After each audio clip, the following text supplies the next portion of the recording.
Existe um erro que mantém a sua ansiedade viva e que te faz ficar repetindo esse ciclo. Você é uma pessoa que precisa controlar tudo, que precisa ter garantias de tudo, que só faz algo se tiver muita certeza de que aquilo não vai ter dano nenhum e que não vai sair do seu controle, porque isso é muito importante. Você é uma pessoa que busca de forma incessante pela certeza. E é claro que você não encontra, né? Isso, inclusive, te faz evitar muitas situações, te faz fechar muitas portas. Sejam bem-vindas a essa aula. Eu sou graduada em psicologia, sou psicoterapeuta, tenho um clube de mulheres, uma comunidade onde eu coloco aulas, tem muitas aulas lá, e-books sobre relacionamento, amadurecimento feminino, feminilidade, enfim. E também faço os atendimentos individuais, são acompanhamentos super completos, estruturados, com registro das sessões, registro de evolução, enfim, vamos lá. Hoje eu quero te falar sobre ansiedade por um viés da psicologia existencial, tá? Por um viés simbólico e metafísico também. Uma pessoa ansiosa, geralmente, é essa pessoa que tem uma tendência muito forte a controlar tudo, né? Tem muito medo do mundo, muito medo da vida, porque ela sente uma necessidade muito forte de controle. Isso impacta muito as relações dela, porque facilmente ela se torna uma pessoa manipuladora, uma pessoa controladora, uma pessoa que faz algumas chantagens emocionais, uma pessoa que às vezes distorce algo para que algo saia da forma como ela quer, enfim. É uma pessoa que muitas vezes não compreende que, pela visão transcendente, existe algo que está acima dela e que coordena todas as coisas da vida, do mundo, né? Chamado Deus. E aí a gente precisa compreender que toda pessoa ansiosa e controladora tem uma síndrome de Deus. E a nossa mente compreende que há algo maior, principalmente se você de fato acredita em Deus. Esse é um complexo interessante, porque a sua mente sabe que tem algo grande, algo maior, algo onipotente, onisciente, onipresente, que está no controle de tudo. Mas você não se contenta com isso e você fala: eu preciso controlar tudo, eu preciso controlar meu marido, eu preciso controlar meus filhos, eu preciso controlar meus colegas de trabalho, eu preciso controlar até o que eu vou, até eu mesma. Só que tem uma frase que eu gosto muito que é: quanto mais eu tento controlar tudo, significa que mais eu sinto que eu não tenho controle de mim mesma. Pode perceber, pessoas que são muito controladoras, muito ansiosas, é porque no fundo elas sentem que elas não têm controle nem de si mesmas. E aí há esse desespero. Mas voltando para essa parte transcendente e metafísica, é muito importante que você compreenda que você não é Deus. E a sua mente compreendendo que tem algo, né, que controla tudo, você precisa se acalmar nesse sentido, porque, como eu sempre falo para as minhas pacientes, você só tem controle de 20% das coisas, que são seus comportamentos e suas decisões. O resto, os outros 80%, que é o que vai acontecer amanhã, se amanhã vai chover, vai estar sol, se o meu marido vai chegar em casa bravo ou não, se alguém vai brigar comigo, se alguém vai me atropelar amanhã, se eu vou acordar bem ou não amanhã, se eu não acordo amanhã, como se eu descubro alguma coisa na minha saúde amanhã. Tudo isso, né? Se alguém vai me tratar mal, se alguém tá falando mal de mim, tudo isso eu não tenho controle. E querer ter controle disso é neurose. É sinal de que você não tá batendo bem. Essa necessidade de controle, ela está muito ligada a algumas feridas emocionais, né? Como medo de abandono, medo de traição, medo de injustiça, medo de rejeição. E são feridas muito enraizadas em nós, desde a nossa infância. São feridas que foram abertas lá atrás, lá antes dos 7 anos de idade. Foram reforçadas ao longo da vida. E aí você cresceu com muito medo de acontecer uma situação que você se sinta rejeitada, ou abandonada, ou injustiçada, ou traída, ou humilhada.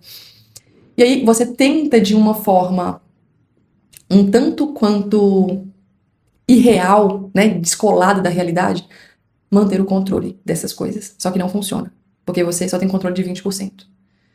E a sua mente sabe que você, enquanto humana, é pequena, é limitada e, infelizmente, somos muito burros para entender algumas coisas. Então, eu preciso que você compreenda que a sua ansiedade, ela pode sim estar ligada a uma necessidade de ser prepotente. Porque a sua ansiedade é porque você se sente impotente, né? Você não aceita aquela realidade que você não tem o total controle. Então você se sente impotente e numa tentativa de ser Deus, você se coloca como prepotente. Por isso que pessoas controladoras geralmente são arrogantes, são grosseiras, são manipuladoras. Eu sei que eu tô falando palavras duras, mas é para que você entenda o quanto isso te faz mal se você tá se identificando com tudo isso. Tentar manter o controle das coisas é a melhor forma de se adoecer. Não tem como funcionar. Você afasta pessoas, você se torna antipática para algumas pessoas e você precisa simplesmente abrir mão dos 80% e entregar para Deus, para a vida, seja por que quer que você acredite. Mas não funciona você tentar controlar tudo. A sua mente sabe que você é pequena, que você é limitada e que você não entende todas as coisas. E se você tem fé, por exemplo, se você é uma pessoa cristã, você precisa entregar a sua vida. Isso está muito ligado à necessidade espiritual que as mulheres têm, né? Se a gente acha que a gente tem controle de tudo, a gente perde o senso de transcendência que a gente tem. E o senso de transcendência é justamente a questão da fé. Se você acredita em Deus, você precisa concordar comigo que você não tem controle de nada, que nós somos de fato impotentes. E eu preciso só dar conta dos meus 20%. A ansiedade, nesse caso, é sinal de soberba, é sinal de arrogância. E eu preciso, então, desenvolver a humildade. Eu preciso desenvolver esse senso de humildade, porque senão nada é feito. A virtude da humildade é a primeira das virtudes. Sem ela, eu não consigo desenvolver a virtude da paciência, a virtude da fortaleza, a virtude da prudência, da temperança. Eu preciso disso. O ansioso, ele pergunta o e se? Se isso acontecer, se aquilo acontecer, se fulano fizer isso, se no meu trabalho acontecer isso. Ele tem o senso de achar que tem o controle ou o poder de Deus, ou seja, ele é arrogante. E, por outro lado, o depressivo, ele pergunta o porquê eu. Por que isso aconteceu comigo? Por que eu perdi o meu emprego? Por que eu sofri um acidente? Ele se vê como vítima da circunstância. O que eu quero te dizer com tudo isso, né? Sem dar mais voltas. A realidade é a forma como Deus se comunica com você. Tá? Tudo que te acontece é a forma como Deus está te direcionando.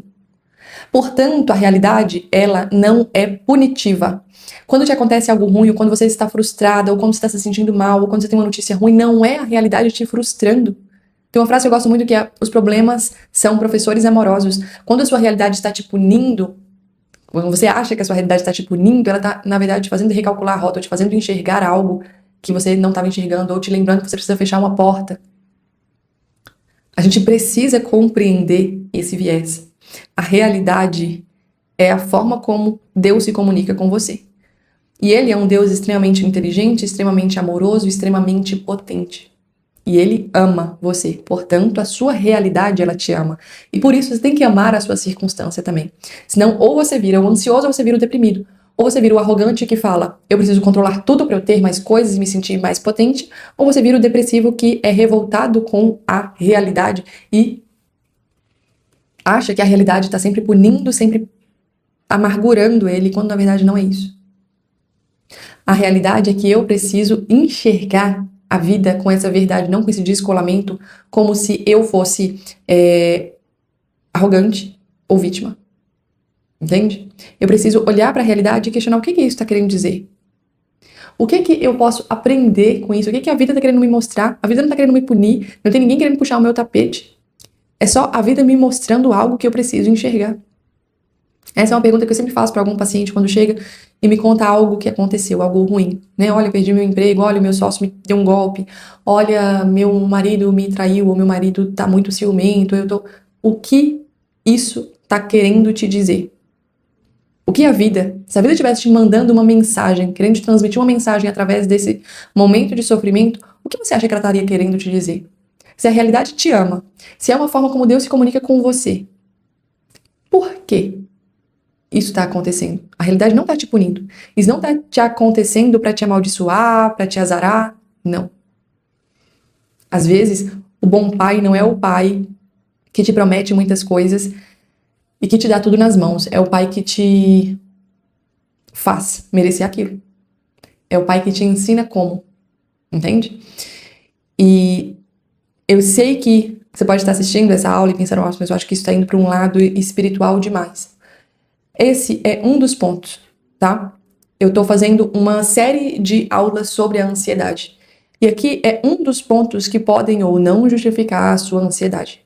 Então, se você achar que essa aula não faz sentido, passa para a próxima. Mas compreenda que, quando a gente estuda antropologia e psicologia, você compreende que a maturidade espiritual está interligada diretamente com a maturidade emocional. Se eu bloqueio a parte espiritual, a minha vida emocional fica com muitas lacunas.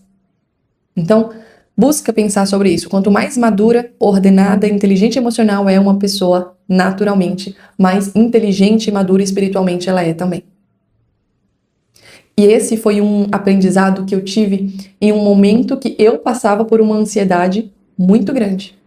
Em um momento, anos atrás, em que eu era estudante de psicologia ainda e estava passando por um relacionamento abusivo, à distância, com greve de silêncio e muitas promessas, e enfim. E eu fiquei extremamente ansiosa com aquela situação, tendo crise de ansiedade, extrema insegurança e tudo aquilo. E eu buscando compreender mais, né, do porquê da ansiedade, eu caí nesta teoria. E essa teoria, ela me ajudou muito a entender justamente isso. Por que eu estou passando por esse sofrimento? Se a vida não está me punindo, porque a vida não é ruim, a vida tem sofrimentos, né? Como o Viktor Frankl nos ensina. Viver e sofrer são coisas inerentes. Mas a vida não é ruim, não é para ser ruim, não é para ser pesada, amargurada, cheia de confusão, de derrota, de sofrimento. Não. A vida é para ser boa, satisfatória, feliz, porém, com alguns sofrimentos, para que a gente amadureça, para que a gente evolua. Como que Deus sacudindo a nossa vida pra gente alinhar o olhar pro lugar certo. E aí eu me perguntei isso, por que eu tô passando por isso? Por que eu não mereço isso? Mas, enfim, eu entrei naquele lugar de vitimização e ao mesmo tempo tentativa de controle, porque eu tava vendo que aquela relação na época, por exemplo, não era pra ser, não tinha nada pra eu permanecer ali, ainda era uma coisa à distância, era um caos, cheio de promessas, faltas de respostas, sumiços, e ao mesmo tempo muita conexão emocional, muita conexão de conversas, de alinhamento, enfim, todo aquele caos meio adolescente, mas que é muito comum, né? Quando você se relaciona com alguém que tem uma tendência à alta manipulação. Enfim, eu buscando entender e buscando sair daquele sofrimento, eu me deparei com um estudo acerca da ansiedade que remetia a esse lugar mais metafísico, né? A metafísica é uma parte da filosofia que nos ajuda a entender a simbólica das coisas. E eu fui entender isso. O que simbolizava aquela ansiedade, esse tipo de ansiedade. E foi isso que me salvou desse sofrimento naquela época, né? Desse tipo de ansiedade. E desde então, né, claro que eu aprofundei na técnica, busquei entender a teoria num todo, e depois de alguns anos comecei a replicar isso em alguns casos de ansiedade. Como eu sempre falo, o bom terapeuta ele vai ter que dominar várias abordagens e não só uma, e a depender do caso do paciente que chega, a gente implementa ali uma abordagem em que mais vai ajudar ele, é claro que de forma personalizada, né, e que respeite os limites e as crenças deles também, mas enfim. Quando você entende que a realidade não te deve nada, a vida não te deve nada, ninguém te deve nada, muito menos Deus. Você começa a sentir um alívio de que, peraí, por que eu tô exigindo tanto assim? Por que eu tô exigindo tanto controle, tantas certezas, tantas garantias, tantas regalias, tantas vitórias? Calma aí, a realidade não me deve nada. Ninguém me deve nada. O que eu tenho agora é o que eu preciso agora, e o que eu preciso agora é o que a realidade está me demandando agora. Entender isso te diminui a ansiedade. Entender isso te faz entender que, olha, eu posso parar de alimentar esse ciclo.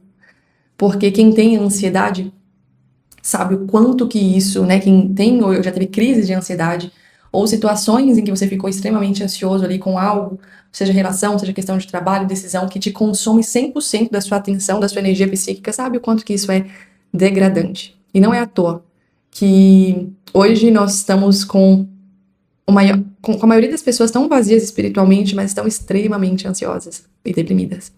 Não é coincidência, tá? E eu sempre falo, né, que ter Deus na sua vida é o seu alicerce. E quanto mais fé você tem de que tem um Deus que cuida de tudo, que controla tudo, ele sim controla tudo, você abre mão de controlar, porque você entende que eu sou tão burra, tão mesquinha, tão egoísta, tão vaidosa, tão miserável, que é muita ingenuidade, é muita burrice mesmo querer controlar. Você tem um Deus que pode tudo, que controla tudo, que é tão poderoso, que é dono de tudo, que é potente em todos os sentidos. Ele quer cuidar da minha realidade, ele quer cuidar da minha vida. Se Deus piscar, amanhã eu tenho um diagnóstico terminal. Se Deus piscar, amanhã todo mundo morre. E é assim. Mas se Deus piscar, também grandes coisas acontecem na nossa vida. Aquilo que você sonha acontece na sua vida. Aquilo que você quer acontece, às vezes, de uma forma muito melhor do que você imagina. Por isso que é tão mesquinho, né? A gente querer controlar tudo, porque nós precisamos entender que, enquanto meros humanos, nós somos muito ridículos. Nós somos muito pequenos.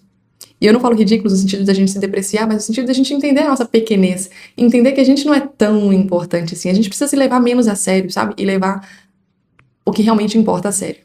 A gente precisa parar de ter essa síndrome de grandiosidade. Entender que ninguém nos deve nada, a vida nos deve nada.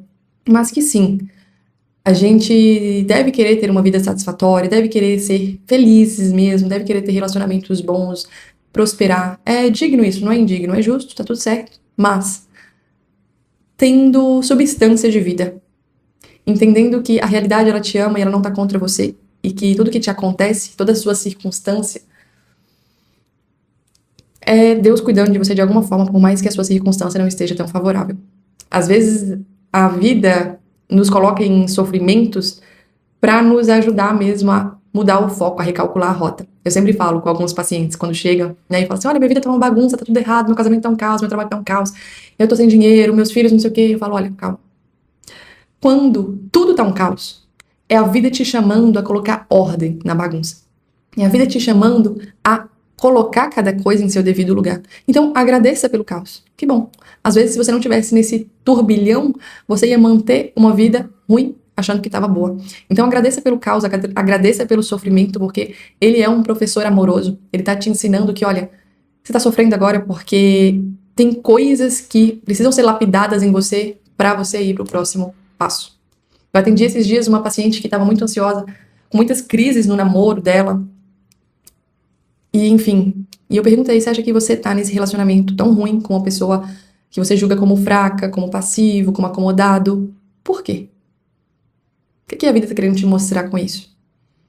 Por que você precisa melhorar nessa relação para que você conquiste o sonho, que o sonho dela era casar, ter filhos, mas essa pessoa não queria casar, enfim. Mas a gente não sabe se esse vai ser seu futuro marido ou não. Mas esse é um desejo que tem no seu coração, de ser uma futura esposa.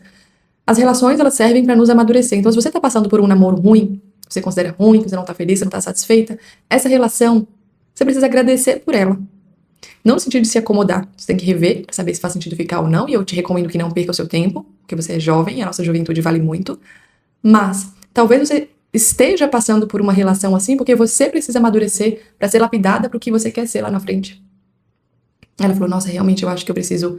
Isso tá me ensinando a ser mais madura, a ser mais paciente, a ser menos egoísta. Eu falei, talvez seja exatamente isso que vai salvar seu futuro casamento lá na frente. Talvez essa situação a gente não sabe ainda. A gente vai trabalhar para saber se esse vai ser seu futuro marido ou não. A gente vai ganhar clareza disso ao longo das próximas sessões, mas tenha certeza de que esse incômodo, esse sofrimento, não é sobre ele ser o vilão, ele ser o que não é o melhor para você. É sobre a sua realidade te amando e te mostrando que você precisa, se quiser ser uma boa esposa lá na frente, se Deus te conceder essa graça, ser menos egoísta, ser menos mimada, ser mais paciente. Então, é nesse sentido, tá? Se você se identificou com isso, se você tá passando por isso, por essa ansiedade, quiser a minha ajuda, eu tô à disposição para ajudar. Trabalho com alguns planos de atendimento, tá? Mensal, trimestral e semestral. Em alguns deles, você tem acesso também à minha comunidade Postura de Mulher, com todas as minhas aulas sobre amadurecimento feminino, relacionamento, feminilidade, enfim. Meus e-books também sobre feminilidade, maturidade e relacionamento. Você também tem acesso à minha CSA, que é a minha IA personalizada, em que você tem, né, se precisar perguntar algo, ela vai te responder com base nos princípios, valores e abordagens que eu atuo.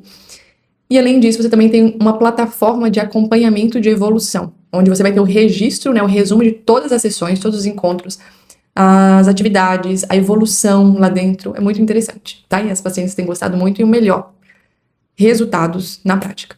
Então é isso, até o próximo vídeo e um beijo!